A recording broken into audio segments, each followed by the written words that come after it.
آج کل مسلمان عورتیں مغربی عورتوں کی طرح سر کے بال کاٹتی ہے اور اسے جدید فیشن کا نام دیتی ہے، تو کیا عورتوں کے لیے بال کٹوانا جائز ہے یا نہیں؟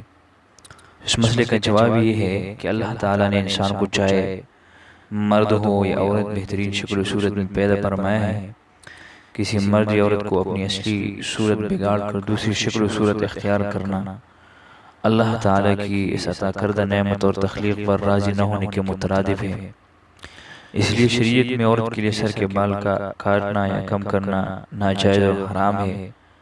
آج کل غیر مسلم عورتوں کو دیکھا دیکھی کچھ مسلمان خواتین بھی اس برے کام کا ارتکاب کر رہی ہیں اور اسے جدید فیشن کا نام دیتی ہے، حالانکہ اس کے متعلق حدیث میں وعید وارد ہوئی ہے، کیونکہ اس میں اور مفاسد کے علاوہ مردوں کے ساتھ مشابہت بھی ہے جو شرعاً ناجائز اور حرام ہے۔